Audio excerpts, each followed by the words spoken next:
This is one of Velázquez's largest paintings and among those in which he made the most effort to create a complex composition that would convey a sense of life and reality while enclosing a dense network of meanings. The artist achieved these intentions, and since its creation, the painting has yet to lose its status as a masterpiece.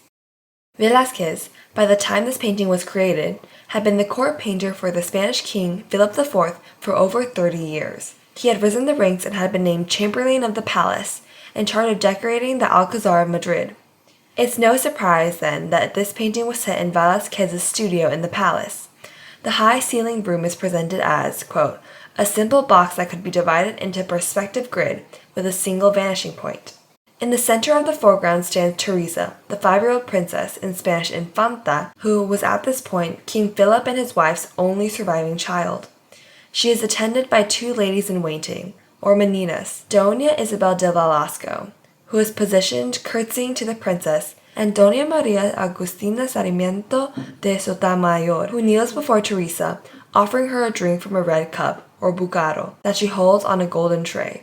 To the right of the infanta are 2 dwarfs, the German Mari Barbola and the Italian Nicholas Pertusato, who playfully tries to rouse the sleeping mastiff with his foot. In addition to these figures, we see the artist himself working on a large canvas. The figures inhabit a space that is modeled not just through the laws of scientific perspective, but also through aerial perspective.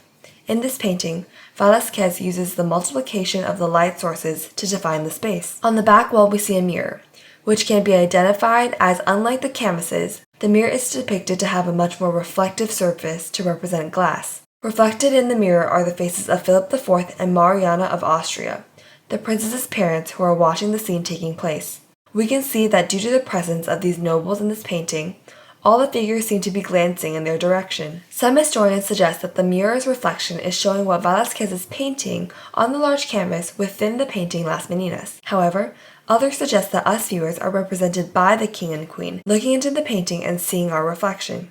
Looking at the background, there are 2 copies of paintings by Peter Paul Rubens that tell similar stories and are both from Ovid's Metamorphoses. In the right, the mortal Marsyas challenges the Greek god Apollo to a flute-playing contest. In the left, the Greek goddess Athena challenges the mortal Arachne to a weaving contest. Both paintings show contests between mortals and gods on the subject of the arts. Although Marsyas loses and Arachne wins, both are punished by their gods in the end for failing to recognize the divine source from which the artistic endeavor came from. Such stories are extremely relevant to Las Meninas, because the message that this painting discusses is actually about painting itself. During this time period, painting still didn't hold the same noble place as poetry and music. Las Meninas acted as an argument for the virtue of painting, whether people saw it as a gift from the heavens or a lifelong practice of craft.